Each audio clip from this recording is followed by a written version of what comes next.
turn sign. And down there, I'm gonna check this again.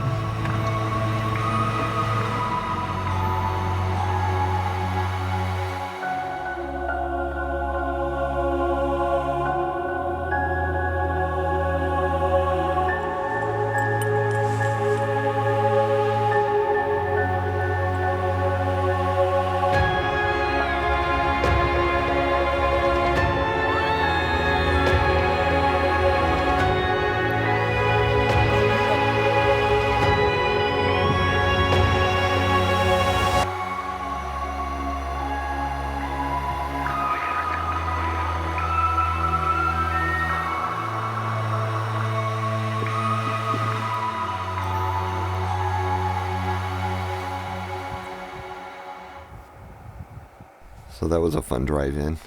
Yeah, it was a good long drive in. In previewing the video footage, I'm glad that you didn't say anything about the wrong turns that we took. Only a couple. Yeah, it was quite a drive, but in the dark it makes it harder too because you're not sure. Oh yeah, I had to get out a couple times. Yeah. We did our typical thing that you and I have done. I'm not sure how many times we've done it, but we've slept in that pickup truck. Oh, yeah. Numerous times at trailheads because for some reason you and I have to arrive at 2 a.m. everywhere we go. Although we're getting better at it. You remember to bring blankets and pillows this time. Yeah, that helped out. Something I really like about this particular trailhead, this is only my third time there, but the elevation was higher, and so it's not a massive climb up. And so you're into, I guess, what I would call the sweet look of the terrain early on with incredible views. Yeah, it was great to wake up to that nice view. Yeah, it takes a while, not too long to get going, but man, once you get going, it's a good feeling. Yeah.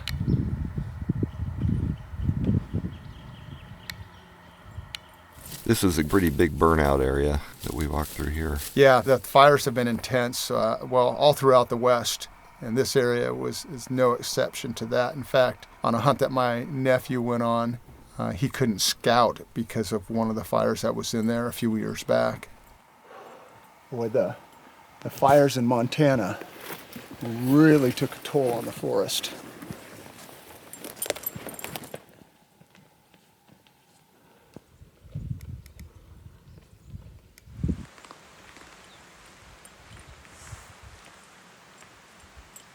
We got a quick look at that fire lookout station, too, from there. Yeah, I slept at the base of that fire lookout years ago with Zach. In fact, we packed in the dark, so I hadn't ever seen the area at all. That was my first look, was from that fire lookout to see this terrain. What are you thinking? I mean, this was definitely the defined trail, and where it did the split, there was no trail on the map for that. Okay.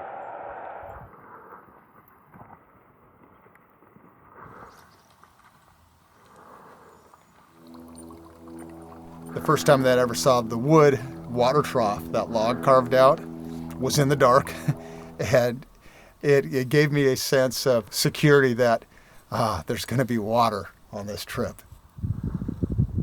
Through this area, we were kind of wondering for a few moments there because it started going down a little bit.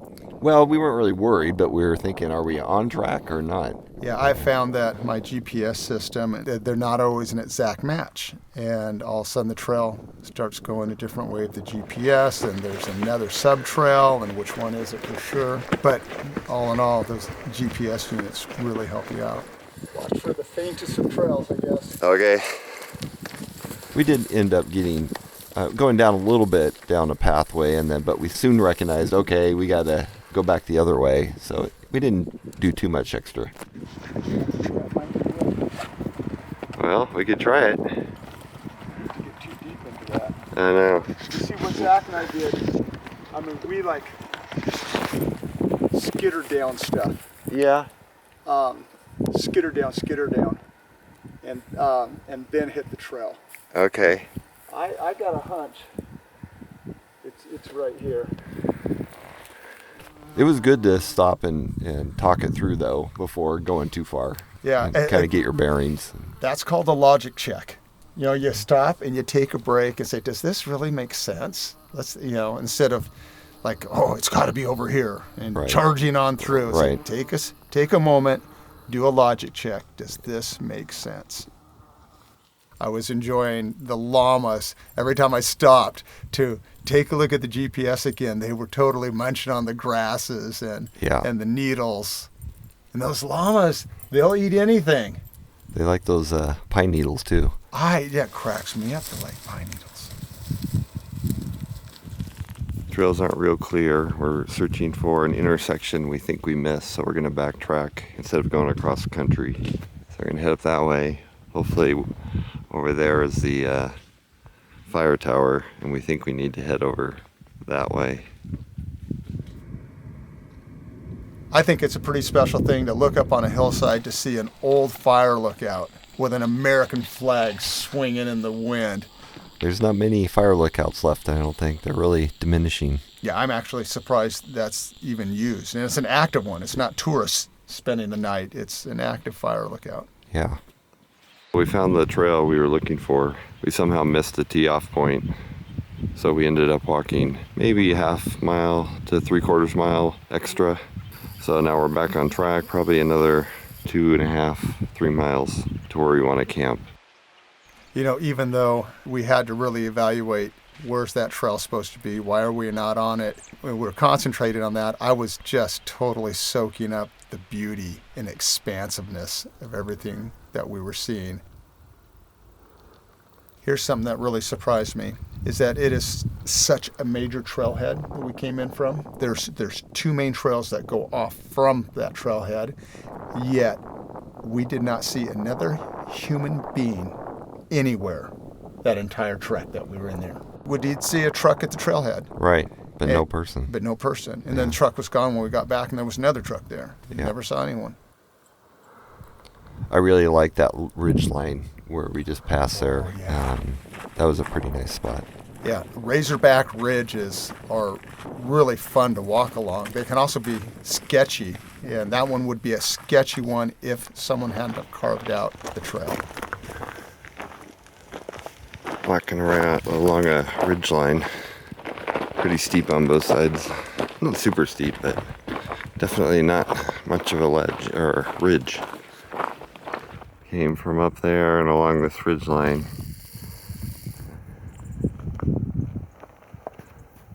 Now back up over here along this trail.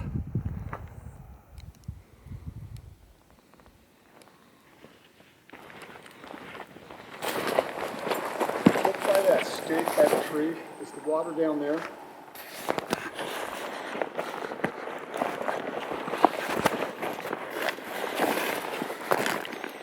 I don't see any. Nope. There's got to be a little trail to it. Yeah, I would think so. Quite the campsite there. Yeah, a little bit of firewood there. I just left a couple nights there Yeah. in a rainstorm. This is where you suspected the water, and we were able to find it, fortunately. Something I noticed in watching footage is when I said to you, hey, right over there by that marker, is there water by that or a trail or something? That was a marker for the trail that went down to the water. Oh, it was. You were standing on it. Huh. There wasn't much of a trail. That was the trail going down right there. Well, I like the trail we used. Yeah. You could see that, there was just that trickle, but it was consistent. So it took Yeah. a little while to fill the buckets, but it was pretty clean looking water too, right out of the pipe. Camping being within a mile with the llamas. So this is a first time for me of being a water packer with the llamas. And I've never tried it before, but it worked wonderfully. We picked that spot. I think you were debating to go further or not, but we decided because there's some grass there and we had to walk pretty far getting in there that we went ahead and stayed on that ridge line. That was a newer tent that we were trying out there. Yes, I totally love my new tent. Yeah, so we got this new tent, and it's just a miniature wall tent. So that was our first time using it, and what I loved about it is it's big enough for 2 miniature cots to go inside and the wood stove. We didn't use the wood stove on this trip. There was no need.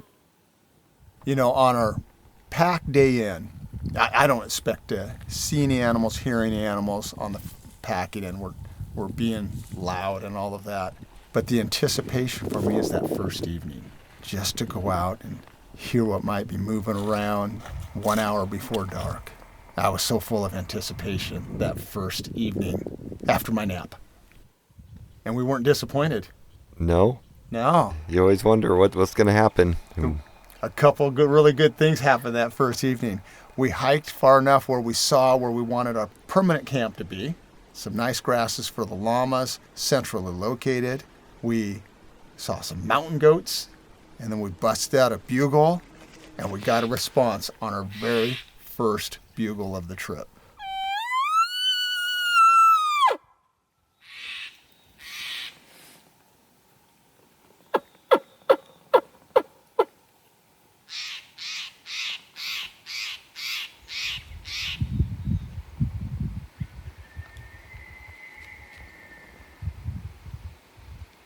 A pretty good distance away, but you heard the call. It was interested. He just made a bull bugle, and one responded. Not too far away. We'll see if he comes in. Yeah, he was far enough away on that first bugle that rather than charging in and we're going to go check it out, I sat down and got some snacks out. He's been spooked by that.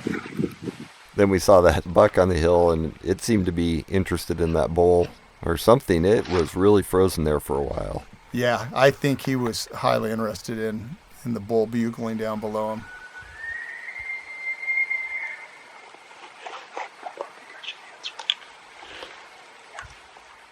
That was fun to watch him. Nice little buck. I don't think there's too many deer hunters in this area simply because of the effort to get a deer. It's maybe greater than the reward.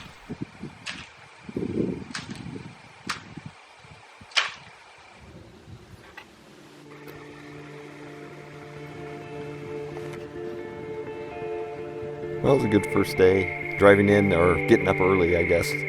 Walking in and getting camp set up. A lot of work, but it was a good day. But day number 2 is even better. Yeah. And here's why day number 2 in the wilderness is better. Day number 1 is spent getting in. Day number 2, you wake up with all the excitement. It's like opening day on day 2. And we creeped over that ridge line, looking miles away. Where are we going to find something? The bull came through. I heard some trampling, and I didn't get my camera out quick enough. I just barely got its antlers running through. That was fun. Yeah, he ran just below me. He was slowing down as he came around the hill. He was a nice little raghorn bull, but I was wondering, why did he run? The wind was perfect that he didn't smell me. I know he didn't smell you. As we backtracked back to camp, remember we followed his tracks, and he'd walked right up to our camp, therefore seeing 4 llamas strung out. He didn't want anything to do with that. It was like, it's time to run. I think that's why he was in a hurry. But this is where we decided let's go ahead and move to the final camp spot. Yeah. You know, as I remember this area, and I remember it being a lot further from where we camped on day number 1 to the area where we camped on day number 2, 3, 4, 5, all that. It wasn't that far. But in my mind, it was. And maybe that's the reason I pulled up short on the first time. It's like, I don't want to go down that valley and up the other canyon wall. It's hot. Yeah, it had a little dip in it, so it was a couple steep sections. Heading to camp number 2. A little further in. Not too far, 1.5 miles or so. Onto this next ridge over here that we were hunting yesterday. We'll set up a camp in the valley. This is really the same area that we hiked through and hunted the evening before. Yeah, and that's when I recognized, it wasn't as far as I remembered from 10 years ago or whenever it was that I was in there. Gonna head down actually in that valley there, come across and then go up. I really liked how the llamas performed in the tight trail situations with thick brush on each side, so thick that the panniers had to be scraped on each side. And they just went through like it was nothing. They didn't spook. They just followed. Yeah, they did great. They're continuing down the switchbacks to the next ridge. Next step, this hill over here.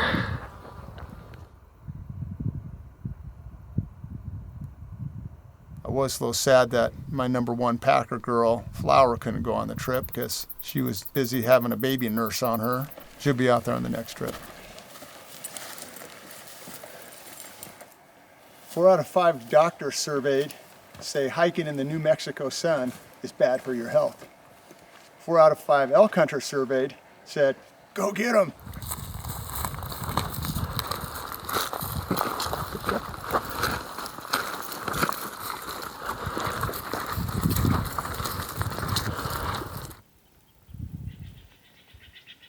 My little munchkins.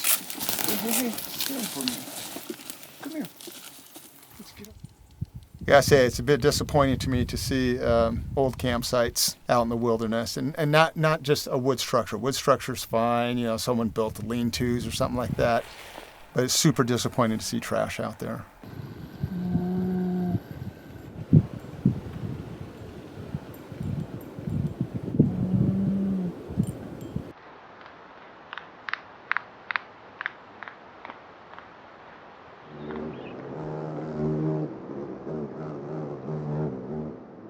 I was hoping that we would move our camp one more time because I wanted to go down this ridge line, which we did go down, but according to the map, there's this spring way down there. And I thought, wow, if we could find that spring and we could set up another camp, then even go further down the canyon with comfort, but we never found that water. No.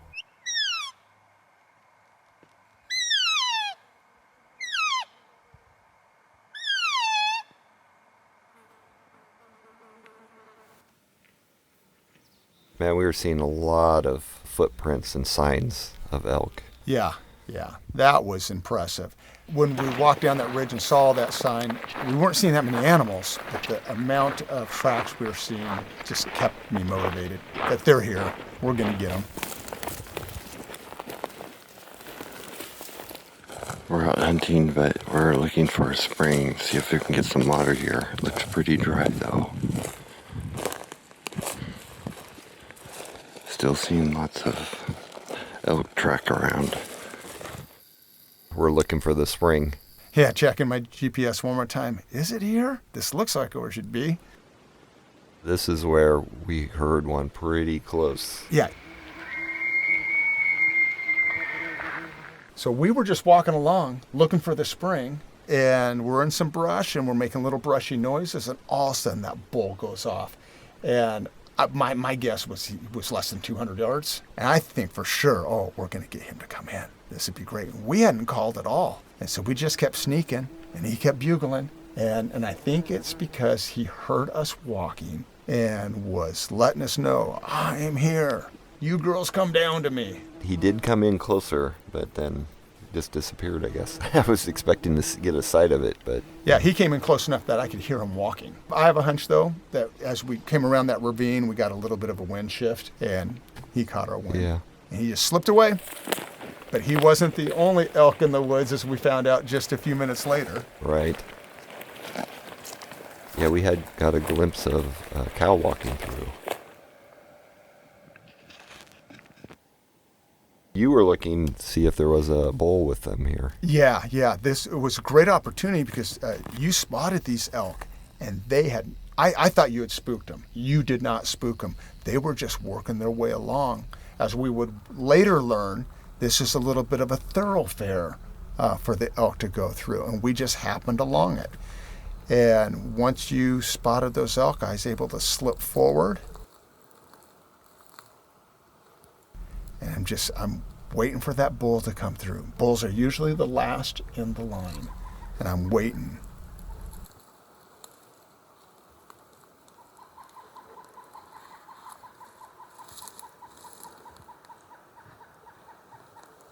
But it was cows and calves only.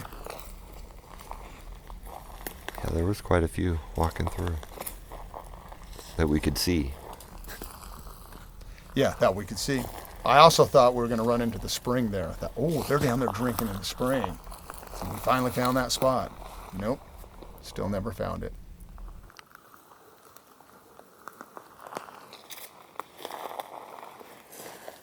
The days go by quick, but we saw and heard quite a few.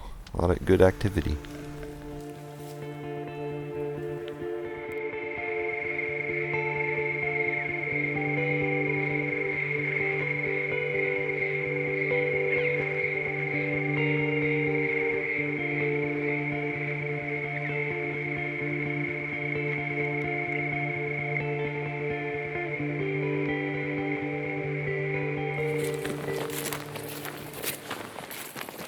The early mornings start with a beautiful sunrise. Every morning we had a gorgeous sunrise. Well, we had great weather the Yeah. whole trip. It wasn't really that hot, but it was clear and sunny Yeah. every day.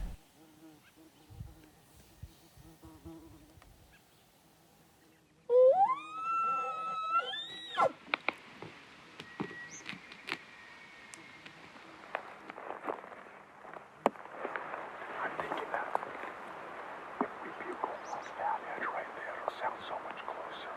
Yeah, we're right there. So when you hear a bull respond way down the canyon, you have to ask yourself the question, is it worth going down the canyon after that sound? Yeah.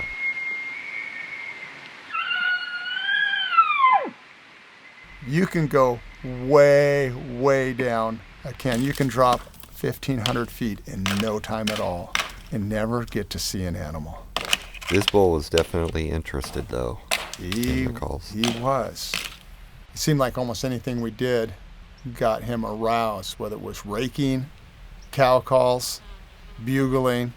But we realized he wasn't going to come up to the high part where we were.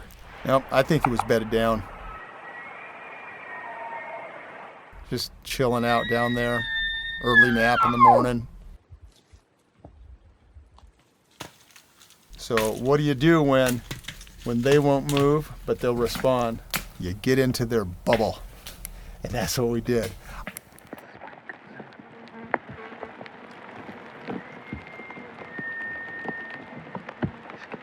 I was really pleased how we worked this. We had good wind.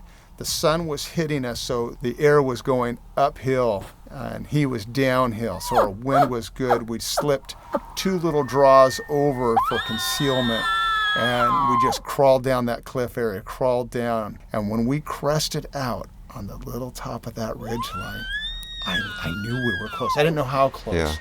We really took our time working down. We weren't in any hurry. Yeah, no sense running down there. Just go slow. Bugle every now and then to relocate him, keep him interested. First time he's answered a cow call. Maybe thinks I'm a cow.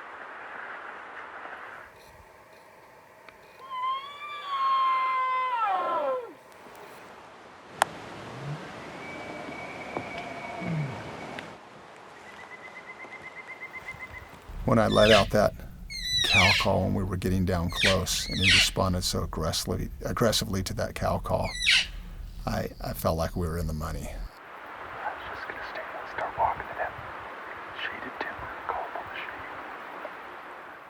When we got to this point, it felt like it was the right spot. Okay, the right spot is hard to come by. So hard to come by, because it's not just about being close. Like, do you have shooting lanes? Do you have visibility in different directions? Is the wind in your favor? And I believe that as we come up to the top of that little ridge line, it was the ultimate right spot. Come on, buddy. You've come this far. Don't give up.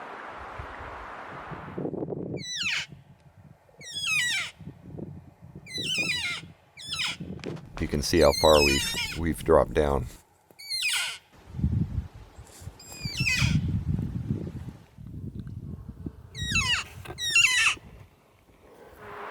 It's coming in now. Position like this gives such an opportunity. When you hear the bull coming in, you can't see him. Generally, the first thing you will see is antler tips coming over a little bit of horizon. And that gives you an advantage, because you saw him before he ever saw you. And so if you have to adjust your body just a little bit, you can do it when you're only seeing antler tips.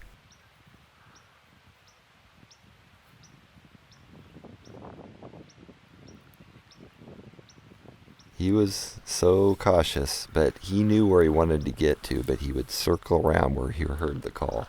Yeah, I wasn't sure. He started like going off to our right, and I'm like, oh no, he's got to come in. But he didn't turn up towards us. He kept going right. So when he went out of sight, one more cow call. A few seconds later, I see antler tips coming up so close. I love this shot where it's just coming out. Boom. That's just plain exciting to see a bull emerge from the tree like that. Yeah. And a good hunter sees those antler tips right there and comes to full draw immediately. I didn't range that spot, but I think that was right at 40 yards where he popped out. But you come at full draw, hoping for them to make that little broadside move for you. Look how cautious, but yet interested.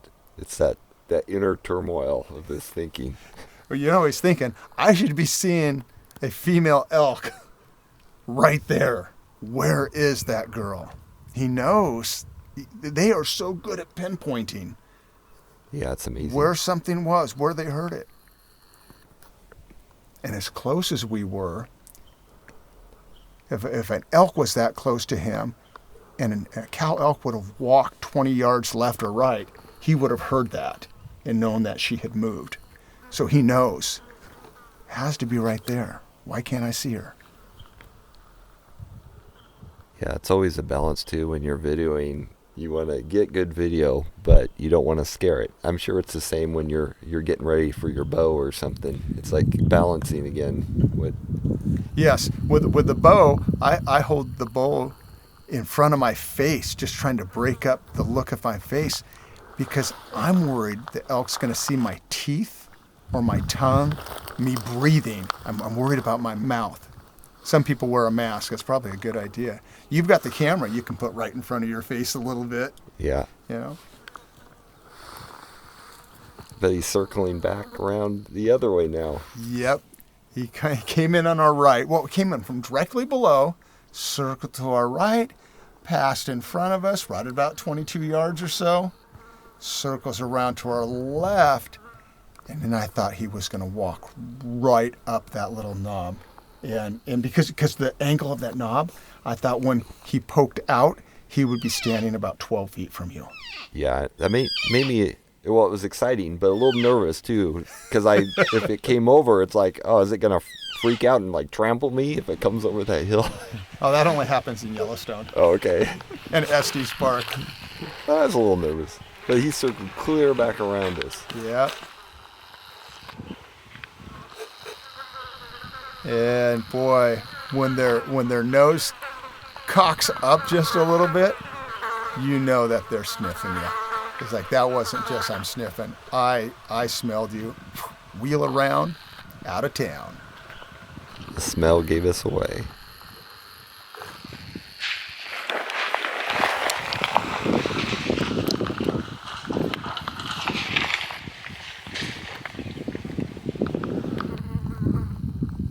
Even in this scenario, though, we were hunting with a rifle. He gave us plenty of opportunities. He came out and he would stop. Another cow call probably would have turned him sideways towards us. That was cool. That was cool. I think the closest he came to me was right about 22 yards. He had about 6 and a little cheater on one side, and then a full 8 on the other side. And the video shows what kind of mass he had. That was fun. How long did we work that bull? For A couple hours, yeah. 2.5 hours. Since daylight. Yeah. Since daylight. Yeah, actually longer, yeah. Because it's probably the same one. It's 9:52. And we were up on that ridge. I think we heard his first bugle at probably Before 6. 6 o'clock, Yeah. 5:50. Yeah. Over almost 4 hours. He was down in this bottom and he wouldn't come up. We finally went down. And we got I bet we got 150 yards from him.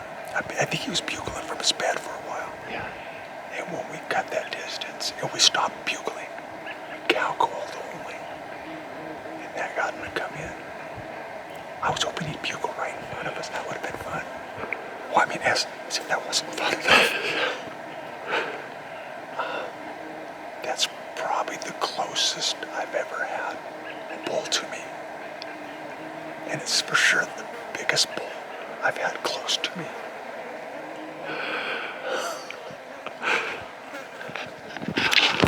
I was hoping he'd come up right through there. But I was a little scary. I was hoping he'd come right there because I got my phone out and I was going to video you with the bull walking at you. Because I already knew I was going to shoot him at that point. Because when he got close, I had a great 30-yard shot down there. I could see his tines coming over the edge and he stopped. I could have drawn. And then he walked closer. Maybe it was 20 yards. I don't know. He was close enough to make me breathe heavy. And I think I peed just a little bit. Here's the deal. It's just not the right bull for my tag. It's gonna be hard getting out of here. I know.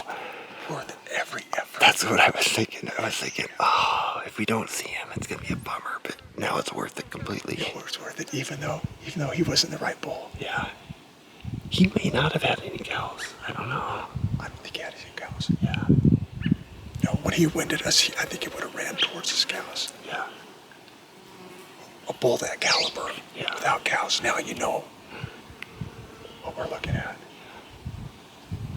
You know, DJ, southern Utah has some really big bulls. But then this recap, that was too much fun.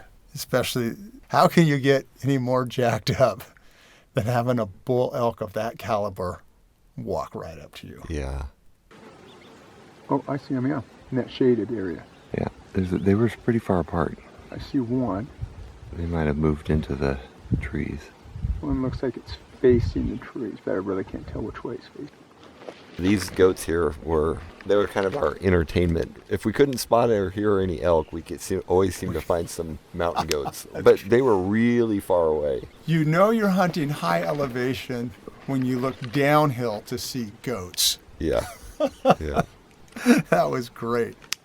What's the number one noise you heard on this wilderness trip? Oh man, it was the bees. I know. Those bees were relentless. Really, I've never been any place. They were the real little kind that had a high-pitched buzz. Yeah. So they were just mostly annoying. Constant buzzing in your ears. Yeah. Going for another water run. Should be the last one if everything's successful. About 1.3 miles each way. A little bit of hills though. Trying a little bit of a looser configuration on the leads. See how that works out. This is where we decided to spend the afternoon before the evening hunt, going and getting a full supply of water. Yeah, we went in with that little partial supply. Again, knowing where the water supply is takes pressure off of you. It's a little hazy today. I'm hoping not any forest fires. I don't smell any burnt smell in the air, so I think we're good. Shorten up the leads. It's working a lot better now.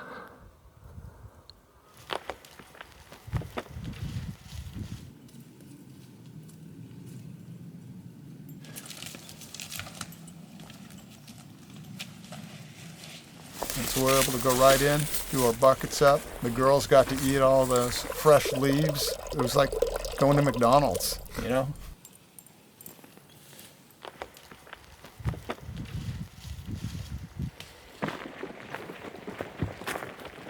I have grown to love the llama packing aspect of a hunt, maybe as much as the hunting aspect of these adventures. For me, there is something about it, walking down a trail with my girls behind me, that is so peaceful and satisfying. returning with a full load of water. And we started our evening hunt. We were just admiring how incredible it looked, the terrain. So vast out there. There's got to be something down here. Look at all that.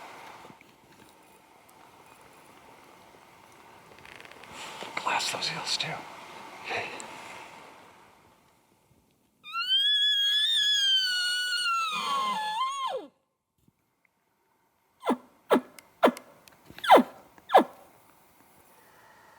Towards the darkness, you spotted a bunch of cows, I think. And that big bull, he Yeah. came over that ridge. We didn't get video of him. Yeah. And I only saw him for about 5 seconds. I thought he would come back out. Yeah.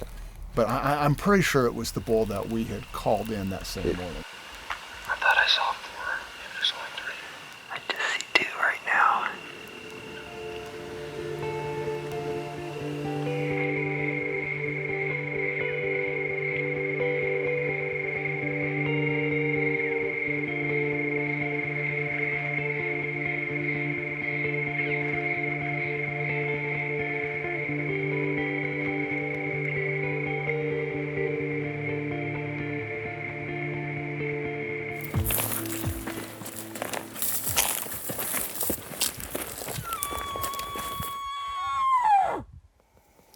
We hit a dry spell on morning number 3. We weren't getting calls early on. It looked great again. Yeah. A little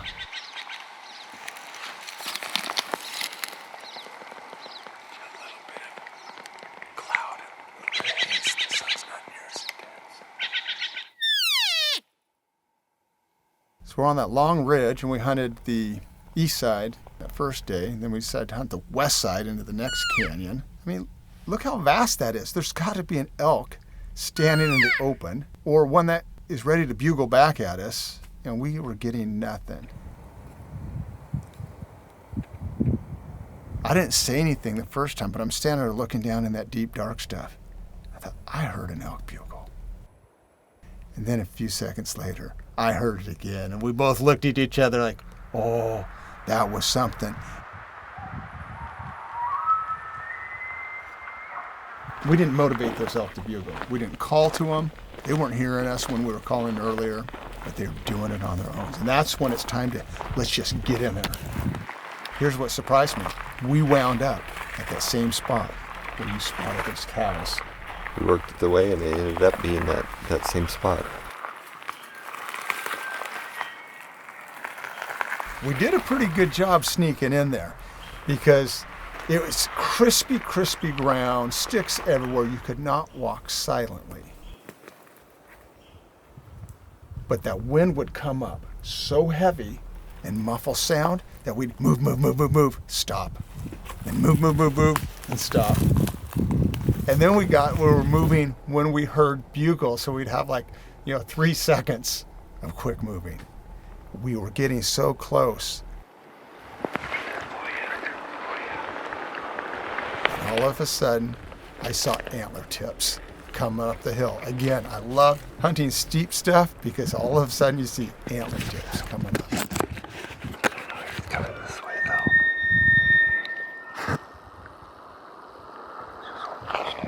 He's coming this way. Okay.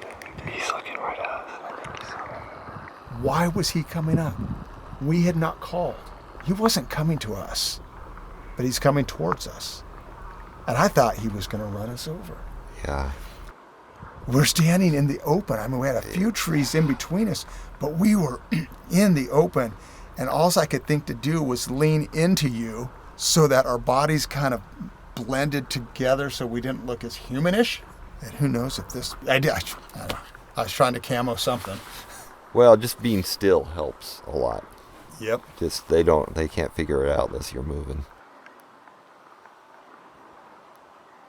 And then the ultimate thing, the elk poses for the camera and bugles straight into it. That is so fun.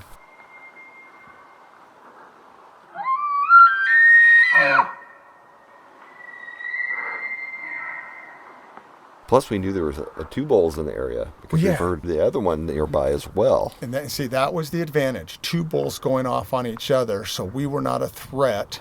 They couldn't hear us. We hadn't been calling to them. We just needed to maneuver on in. Here's the big question. Of the two bulls, was this the big one or the smaller one?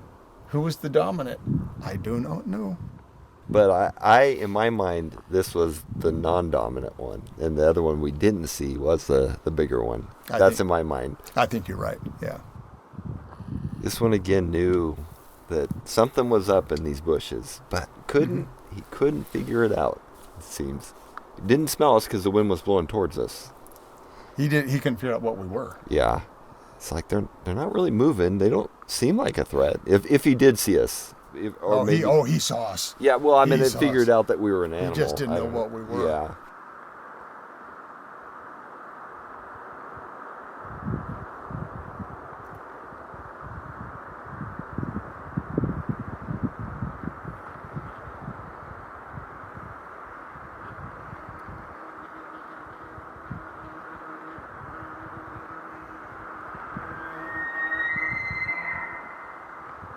How close would you say he got to us?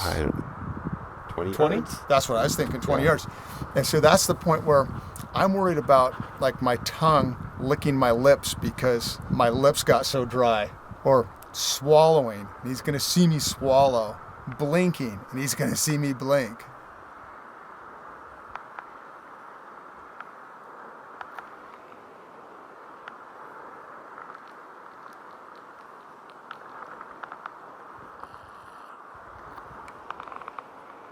He was going to work upwind of us, and we didn't really want that because we wanted to see if we could find that or look at that other bull. We were just hoping he would walk away, which he did. Yep. He did good.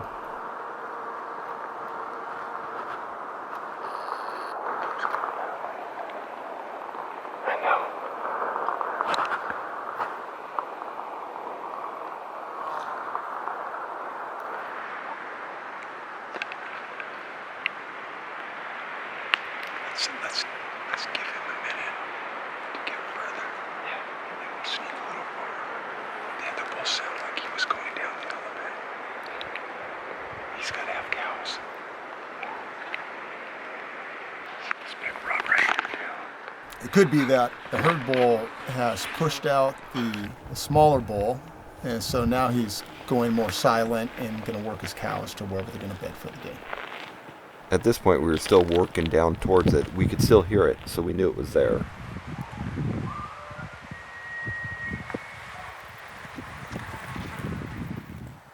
Here comes that cow. When this cow come working in on us, I was so excited because what follows the cows? The bulls. I'm like, oh, this could be my chance. This could be my chance.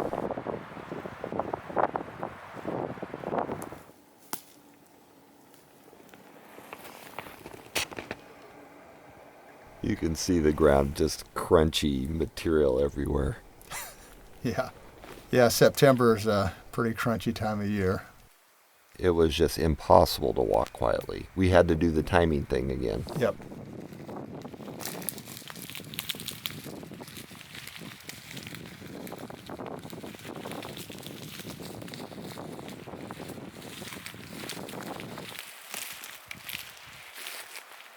I think somewhere between the top of this part and to here, it left the bull and its cows. And when you say the top to there, from where we saw the smaller bull to here. Yeah, not the very top, just Right. this underground. Which was less than 100 yards. Yeah, And it took 50 yards, I would say. And it took us forever Yeah. to get there.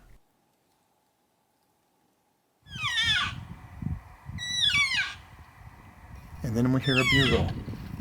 And I thought we had something going again, and he shut right up. I gave him some cow calls.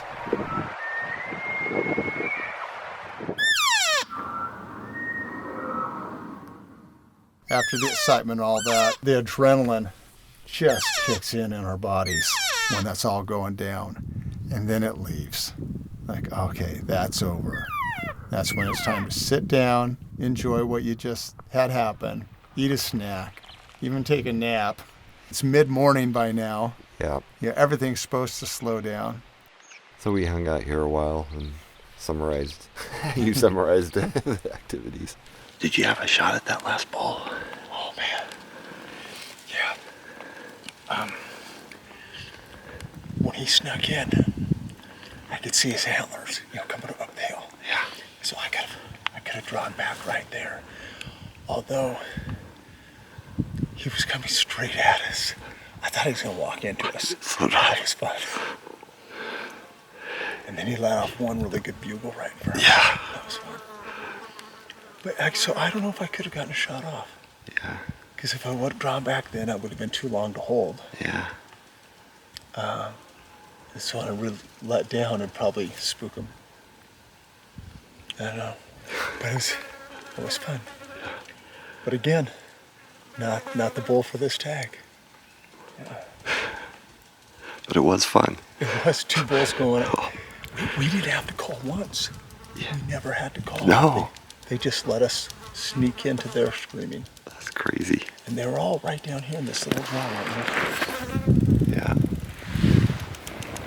I wonder if they came from the other side, Could on that trail. that seemed like a thoroughfare through there. Yeah. After we hang out here for a bit, maybe we walk on up and look for that spring one more time. Oh, yeah. And so we're going to go crisscross through some of those little drainages. But then we got interrupted. We weren't calling. I'm sure that the bull did not hear our footsteps as far away as we were, but we heard him bugle down below. And it was an impressive bugle, too. Yeah. He had going on with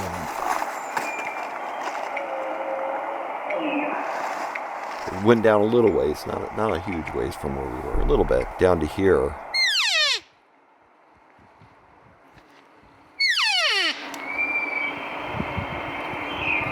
Yeah, well, again, we used the method is we cut across the hillside, wanted to come in to the side. We found a nice little draw to slip down into, and it was some of that dark timber. And that got us closer, but I do believe this guy was on the move towards us before we got to this spot. The reason I think that is because once we settled into this spot, we heard him immediately. He was on his feet, and he was coming in. So hard to see through those trees, but he was right on the other side of those trees.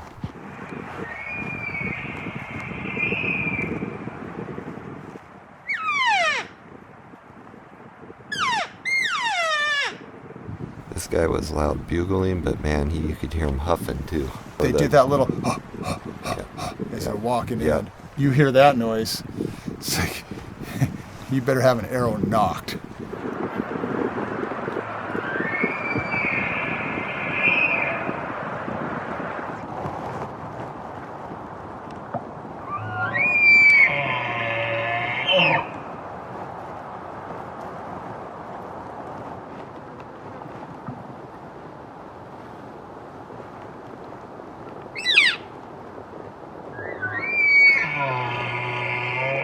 There's always something magical about an animal coming into view, and you don't get the complete view because it's obstructed by trees. And you say to yourself, that looked like a big bull. And that's what I thought when he was coming in. This could be a big one. And then I saw that rack, and that is one fine bull.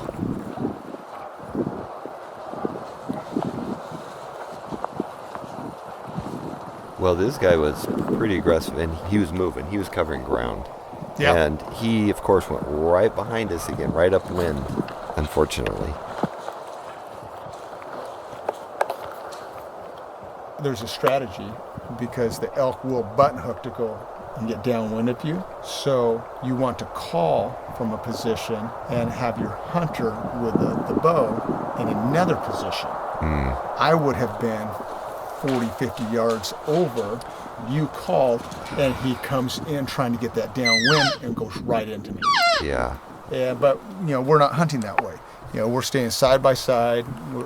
You're the cameraman, you're not the caller.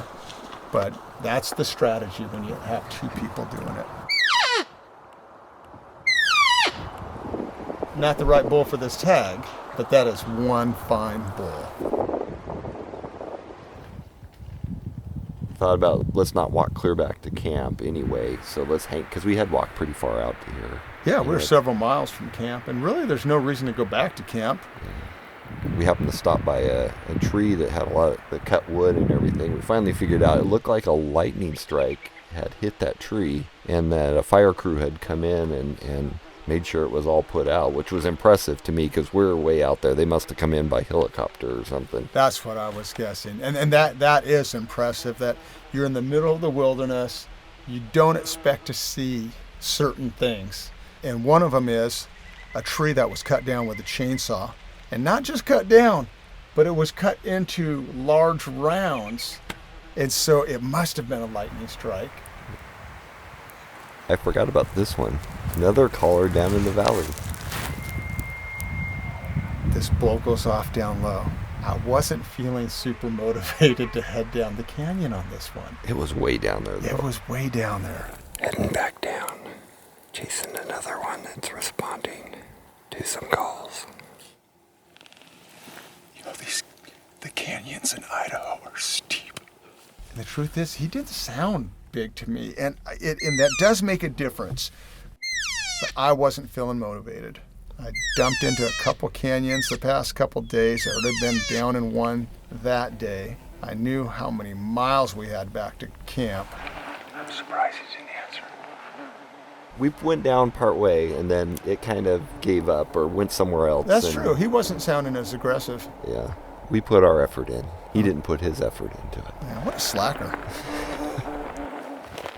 It was really good that we got off the top of the ridge. Yeah, we're sighting. Because now we're into the zone for everything. We're not just bugling. We're using our eyes to hunt more than we're using our ears at this point. And your eyes are pretty good. You and I have been on multiple bear hunts where you spot the bears. There's a bear. There's a bear. And all of a sudden, boom, here's this bear right in front of us. And I brought my rifle so I could shoot a bear, but on this day, I was feeling weary and I didn't want to carry my rifle around. And sure enough, here comes this bear that I could have taken with my rifle. Yeah, he's coming this way. I lost him, but he was coming this way. Although I was hoping he was going to wander right on up to us. He was coming towards us here, Then I but could do it with a bow. you can see him smelling away, though. And we had a little shift in wind, too. Yeah, he probably smelled us at some point, but he was sure down below us for a good amount of time. And looking at this video, it's a little bit bigger than I thought he was initially. Yep.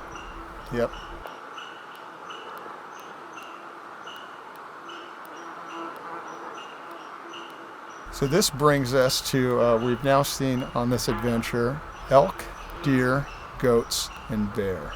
That's a pretty good adventure. Yeah.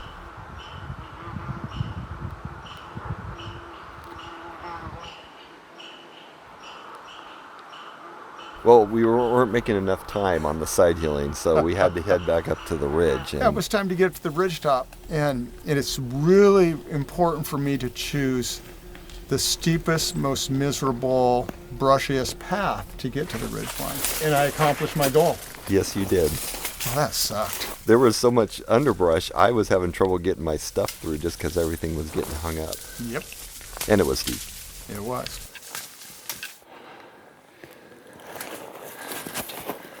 Once we got up to the top of the ridge line where we could see again, there's our buddies, the mountain goats. They are so magnificent. It's pretty cool. He's out there standing on that mountain goats. He's going down.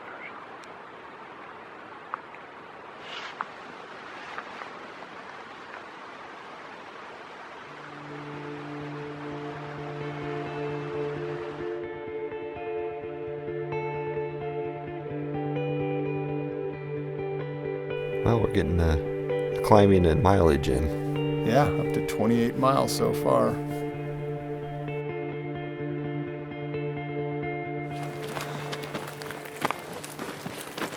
A little more clouds this day, but it makes for a better sunrise, even more spectacular. And because this is our last day, also made for a better pack out, not being in as much direct sun. Yeah.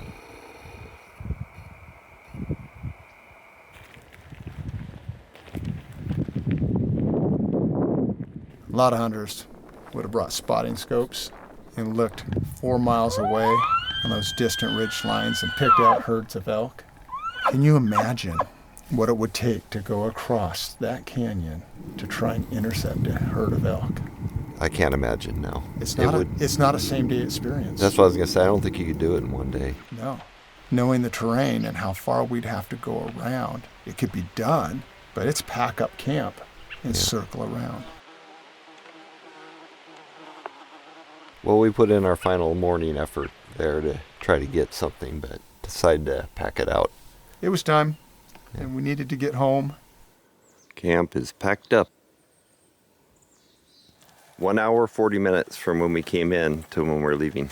Oh, hey, thanks for timing that. Yeah, So in an hour and a half, we can take care of our business. yeah, Wow. All right, we got all the stakes out? yep. We viewed this trip as an opportunity to see some new land, and we definitely got to see the new territory. I also viewed it as a llama training trip. As good as my girls look out here on this trail, and they performed to perfection this whole trip. No complaints. They carried everything I asked them to. They didn't miss a step. But they're still rookies. Yeah. They're young llamas. They're only 4 years old. I was viewing this trip also as a great llama training adventure. Yeah, for us too, especially not having got an elk, we had tons of capacity. Yeah, those llamas were light loaded. Yeah. Very light loaded. This section's really steep. Doesn't look like it on the camera, but it's pretty steep through there.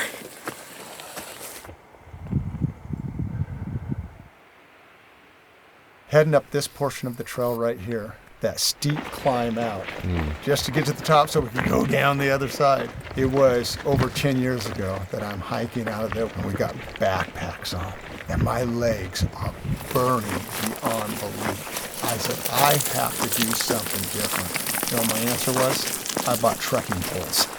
Well, 10 years later, my new answer is, I bought llamas. That's how you get out of a canyon like this. It's also how you can hunt those deep holes with confidence. When you've got an exit strategy that includes sure-footed animals, we could have dumped an elk anywhere in there, and we may have had to adjust, but we would have known they're carrying it out. Here's the intersection we missed on the way up.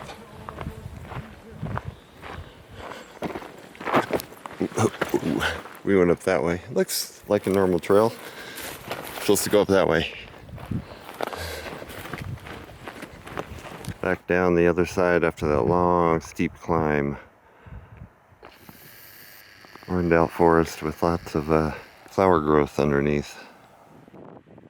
We had some threat of rain on this last day, but I don't think we got rained on really. It was still pleasant. It was a little windy, but other than that, it was good. It was actually good temperature too for a hike out. I love hunting this area. It has the elements that make for a really good hunt. Recent burns, that brings up green grass. Immensely steep terrain, less people are going to go there. We had warmth of the day, nice cool evenings. It was pretty much the perfect trip. The llama's nice and happy to get back to some hay and into their nice cubby hole of a trailer. Yep, ready for the long, long drive home. They made it. They did great. I've been on a few adventures where I finished and said, I'm never doing that again. When you and I finished this trek, all I could think of is our next one. We've got to go again immediately. Yeah, I felt the same way as well. It helps that you get to see a lot of animals, but also, as we were talking with the llamas helping pack, you don't feel as drained. Not at all. So what did you think of the overall trip? I score it 101 out of 100. That's so much fun. Yeah. I love hiking those trails. Those llamas are so much fun to walk with. We got to see wildlife. Great wildlife. Another good adventure checked off. Yeah. What should we should call our adventure something like over the hill adventures or something like that, because we're getting over the hill and we keep going over the hills. Yeah. Ooh. Are you disappointed you didn't get those shots off? No. I mean, those are big bulls. Yeah. Those are big bulls. So I guess we should do a little summary of why those bulls just weren't the right bull for my tag. I only had a spike bull tag. That's all I could shoot. I had to pass up every branched antler we saw, and I know we only got in video a couple of them that we saw, and who knows how many more we heard bugling. So, yeah, I'd like to be one of those guys that gets a monster bull someday, but I will never be one of those guys that holds out like, I have to get the biggest bull. If I would have shot a spike bull, I would have been thrilled to death. It would have been the greatest hunt ever. What was the greatest hunt ever? So, now we get to drive home, unload, fine tune, and head for another state. One we won't mention where it is. In fact, we just might lie to you once we get there. It was an awesome trip. It was. Yeah. I can't wait for next year. Yeah. We're doing it again. There, say goodbye. Oh, don't show the panorama. People will guess where we're Oh, no. Okay, well, you can include that. So it ended up being a great trip for our llama hike and animal sightings. It was fantastic. No, I didn't get an elk, but I got everything else I could ever hope for on an adventure like this.